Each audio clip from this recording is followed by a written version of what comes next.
आज के एपिसोड में राजेश खन्ना और फेमस जर्नलिस्ट कॉलमिस्ट देवयानी चौबल के रिश्ते की बात करेंगे। एपिसोड में दी गई मैक्सिमम इंफॉर्मेशन यासिर उस्मान की बुक से ली गई है। देवयानी चौबल महाराष्ट्र के एक बहुत संपन्न परिवार से थीं। उनके पिता नामी बैरिस्टर थे। उनके बारे में ये फेमस है कि फिल्म नगरी के गॉसिप्स फैलाने का काम उन्होंने ही शुरू किया। स्टार एंड स्टाइल मैगजीन में उनका कॉलम फ्रैंकली स्पीकिंग बहुत फेमस हुआ। उनका कॉलम तहलका मचा देता था। घर से अमीर थीं, इसलिए नौकरी से निकाले जाने का डर उन्हें कभी नहीं था। कोई लीगल मसला हो जाए तो घर के लोग ही संभालने के लिए काफी थे। कहा जाता है कि उनकी इन्फॉर्मेशन बहुत हद तक ऑथेंटिक होती थी। उनके कनेक्शंस फिल्म इंडस्ट्री में बहुत अंदर तक थे। हर छोटे बड़े आदमी से खबरें निकालना उन्हें आता था। कहा जाता है कि देवयानी पहली पत्रकार थीं जिन्होंने राजेश खन्ना को सुपरस्टार का टैग दिया था। उन्हीं के असर में आकर फिल्म पत्रकार और PRO शब्द कुमार ने ट्रेड मैगजीन में लिखा था, ए सुपरस्टार इज बॉर्न। तारीख थी 1 जनवरी 1970। आराधना के हिट हो जाने के बाद राजेश खन्ना को सुपरस्टार का टैग एक तरह से देवयानी ने ही दिया था। उसके बाद इंडस्ट्री में बात फैलती चली गई। अब बात करते हैं राजेश खन्ना और देवयानी चौबल के आपसी कनेक्शन की। देवयानी ने स्टार एंड स्टाइल के साथ अपना काम शुरू किया था 1960 के दशक के आखिरी हिस्से में। उन्हीं दिनों राजेश खन्ना ने फिल्मी पर्दे पर छाना शुरू किया। फिल्म सर्कल में देवयानी को देवी कह के पुकारा जाता था। देवयानी चौबल अंजू महेंद्रू की मां के जरिए राजेश खन्ना को जानती थीं। जैसे ही राजेश खन्ना की बात इंडस्ट्री में बढ़ने लगी, देवी ने रेगुलरली अपने कॉलम में राजेश खन्ना के बारे में लिखना शुरू कर दिया। मराठी वीकली मनोहर के लिए देवयानी के कॉलम का मराठी ट्रांसलेशन सुधीर गाडगिल लिखते थे। अक्सर फिल्मी पर्सनैलिटीज की इंटरव्यूज के लिए सुधीर देवयानी के साथ जाते थे। राजेश खन्ना का घर बंबई के ठाकुर द्वार इलाके में था। आराधना की रिलीज के बाद देवयानी और सुधीर वहां गए। वहां राजेश खन्ना की तस्वीरें भी ली गईं। सुधीर गाडगिल ने बताया था कि देवयानी राजेश खन्ना की चार्मिंग स्माइल पर पूरी तरह फिदा हो गई थी। देवयानी अपने पॉइजन पेन के लिए जानी जाती थी,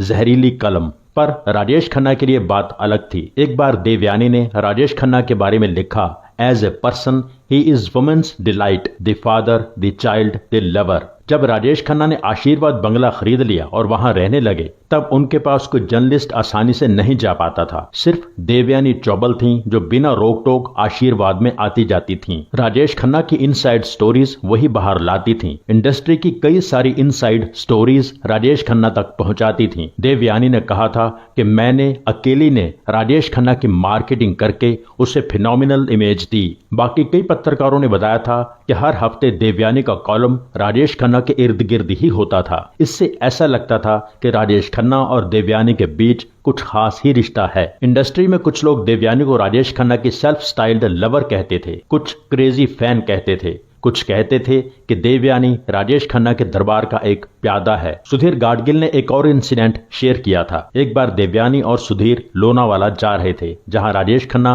किसी फिल्म की शूटिंग कर रहे थे। रास्ते में देवयानी सिर्फ राजेश खन्ना के बारे में ही बातें करती रहीं। सुधीर गाडगिल ने पूछा कि तुम्हारा राजेश खन्ना के साथ अफेयर चल रहा है क्या? देवयानी ने सुधीर की तरफ देखा और कहा कि हमारा रिश्ता सिर्फ एक प्रेमिका या पत्नी का नहीं है, इससे कहीं ज्यादा है। मैं उसके लिए सब कुछ हूँ। वो मेरा बच्चा है, मैं उसकी माँ की तरह हूँ। सुधीर के चेहरे पर अब भी सवाल था। उसी दिन ऑन लोकेशन सब लोग लंच कर रहे थे। राजेश खन्ना ने हाथों से दाल चावल खाए। लंच कंप्लीट हो चुका था। राजेश खन्ना के हाथ पर थोड़ी दाल लगी रह गई। देवयानी उनके पास बैठी थी। राजेश खन्ना ने देवयानी की साड़ी के पल्लू से अपना मुंह साफ किया और अपने हाथ साफ किए। देवयानी ने सुधीर गाडगिल की तरफ देखा और कहा, देखा ना तूने, ये रिश्ता है हमारा। ऋषिकेश मुखर्जी की फिल्म आनंद का एक स्पेशल शो रखा गया मीडिया के लिए। शो के बाद राजेश खन्ना ने देवयानी से पूछा कि फिल्म कैसी लगी। देवयानी ने जवाब दिया, उस लंबू के साथ काम मत करना, वो तेरी छुट्टी कर देगा। जाहिर है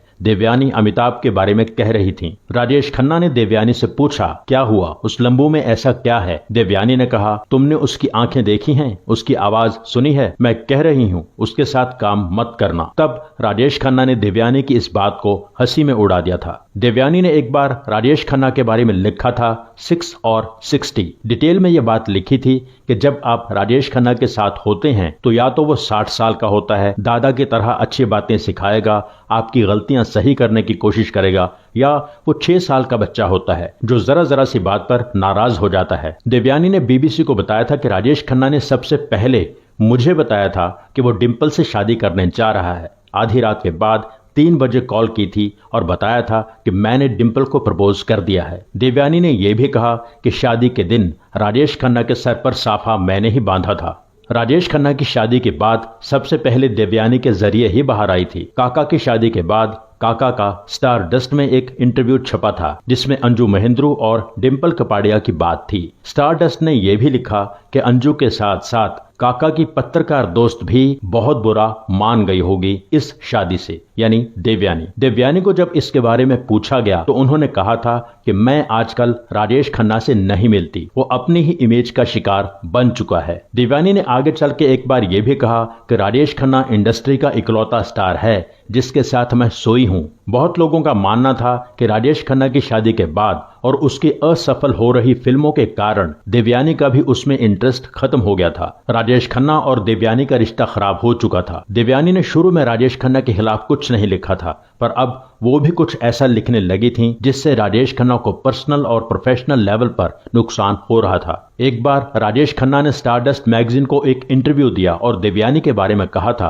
वह मेरी काफी अच्छी दोस्त हुआ करती थी, वह बहुत डेयरिंग थी और दमदार कलम वाली लड़की थी, उसने मुझे सफलता दिलाने में एक अहम भूमिका निभाई। लेकिन यह सब बर्बाद हो गया जब कुछ करीबी दोस्तों के साथ वो मेरे घर पर पहुंची। हम सब ड्रिंक कर रहे थे और कुछ बहुत ही पर्सनल बातें शेयर कर रहे थे, लेकिन अगले हफ्ते मैंने देखा कि ये सारी बातें उसने अपने कॉलम में छाप दी। जब मैंने उससे बात की तो देवी ने माफी मांगने की जगह ये कहा कि पहले मैं एक पत्रकार हूं, बाकी सब बाद में। उस दिन के बाद से मैंने देवयानी से कभी बात नहीं की। वह बीमार होकर हॉस्पिटल में रही लेकिन मैं उससे मिलने नहीं गया। मैंने उसे माफ कर दिया लेकिन मैं कुछ भूल नहीं सकता, मैं कोई भगवान नहीं हूं। देवयानी की बीमारी और फिर उनकी मौत, उनके आखिरी सफर में सिर्फ 8-10 लोगों का ही होना, ये सारी बातें देवयानी के बारे में किसी अलग एपिसोड में आपके साथ शेयर करेंगे।